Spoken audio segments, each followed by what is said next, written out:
अच्छा, उसको हमको पढ़ाने की जरूरत नहीं है, उसको पढ़िएगा, पढ़ करके उसको ध्यान करिए। पवरो मनुजेषु शाक्य मुनि भगवागत किच्चो पारगतो बलवीर्य समंगी तं सुगतं शरणत्मुपेमि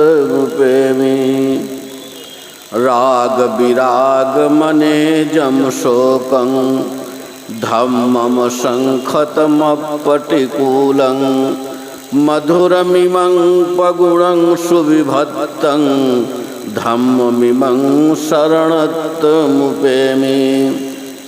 यत्थ च दीन्न महाफलमाहु चतुषुशुचिष पुरीश युगेषु अट्ठ च पुग्गल धम्म दशाते संघमिमं शरणत्मुपेमि। तथागत भगवान बुद्ध, बोधिसत्व बाबा साहब, पूजनीय भिक्षु संघ, आप सभी श्रद्धावान उपासकगण उपासिकाएं, आप सबको आज वर्षावास की समाप्ति पर बहुत बहुत मंगल कामना, साधुवाद। आप सबका जीवन बहुत पवित्र हो, जीवन में रोग दोग भय मुसीबत संकट ना आवे, ऐसी मैं मंगल कामना करता हूँ। आप सब लोग जानते हैं, सुना है, भगवान बुद्ध के धर्म में 3 महीने का वर्षावास होता है और भी धर्म है जिसमें 4 महीने का होता है, जिसे चतुर्मासा कहते हैं। तो हमारे यहाँ वर्षावास कहा जाता है। वर्षा वास माने निवास करना, वर्षा काल में एक जगह निवास करना। ऐसा भगवान बुद्ध ने एक परंपरा बनाई थी। ये परंपरा इसलिए बनाई थी कि भिक्षुओं का जो जीवन था वो भिक्षा पर आधारित था। वर्षा काल में जब भिक्षु भिक्षा मांगने जाते तो रास्ते में बहुत कीचड़ होता था। वर्षा के कारण दरवाजे बंद हुआ करते थे, दरवाजे पर खड़े हो जाते थे। वर्षा हो रही है, व्यक्ति कब निकलेगा घर से, कब देखेगा हमारे दरवाजे पर बंदे खड़े हुए हैं। अधिकांश भिक्षु बिना भिक्षा के वापस आते थे। और भी कई समस्याएं थी, तो भगवान ने इस नियम को बदल दिया और कहा अब जो भी भिक्षु लोग हैं, उपसंपदा वाले भिक्षु, वो 3 महीने एक जगह रुक करके ध्यान साधना करेंगे और आने वाले उपासकों को धम्म चर्चा का उपदेश देंगे। इससे उनका भी कल्याण होगा और आने वाले उपासक उनको धर्म चर्चा का लाभ होगा।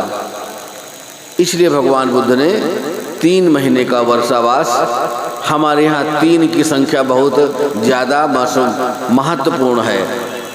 बुद्ध धर्म संघ के अलावा और कोई शरण नहीं है, इसलिए 3 महीने का।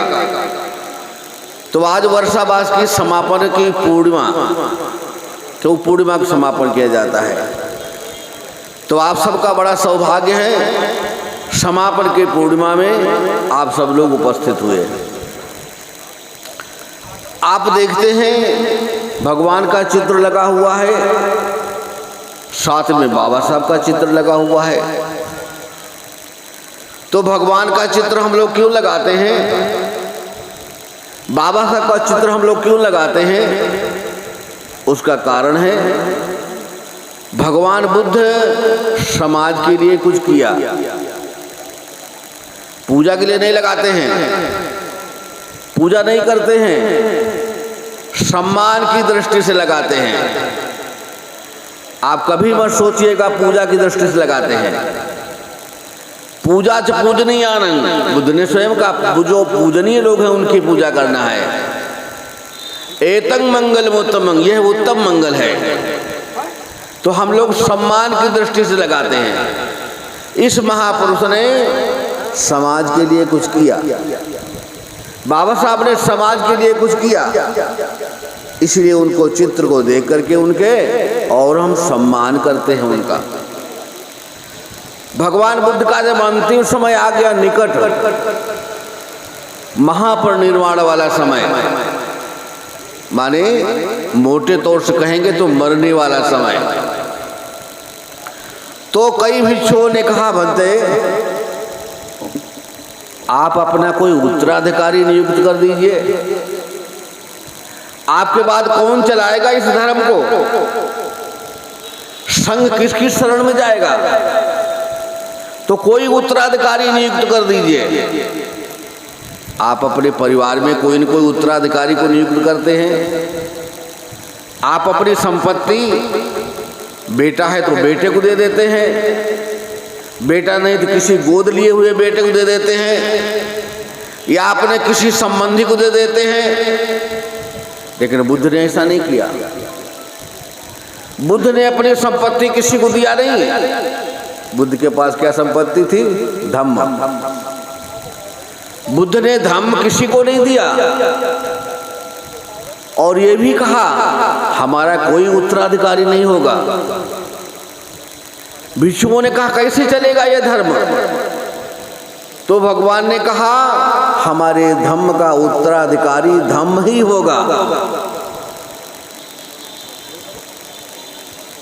जो धारण करेगा उसे मिलेगा, जो नहीं धारण करेगा उसे नहीं मिलेगा। तो धम्म तो धारण करने वाली चीज है।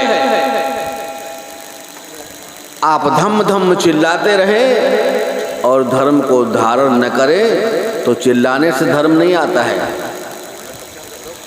धर्म को धारण करना पड़ता है। और धम्म क्या है? शील सदाचार।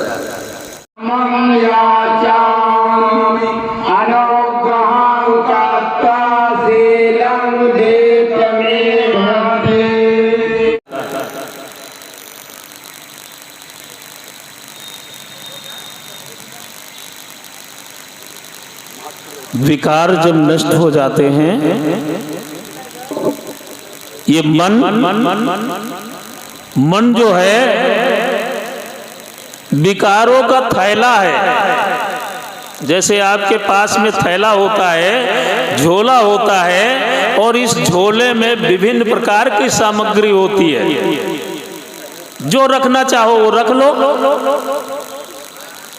उसी तरीके से मन भी एक ऐसा थैला है, अच्छी से अच्छी चीजें इसमें बैठी हुई हैं, बनी हुई हैं, और दुष्कृत भी चीजें इसमें बैठी हुई हैं।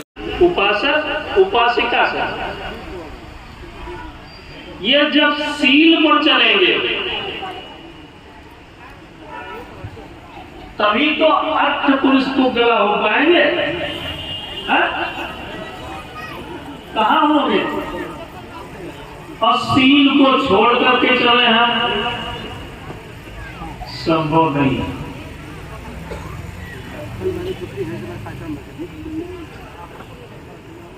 और जब सील पर चलेंगे तभी हमें समाधि लगेगी, और बिना समाधि के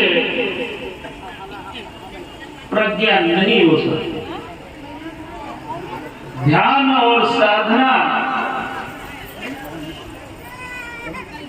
का मार्ग है, इस पर चलेंगे, इसका क्षण क्षण अनुभव करेंगे,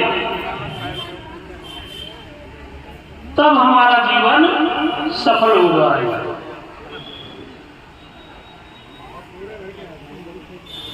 जब समाधि में आएंगे, क्षण क्षण अनुभव करना है,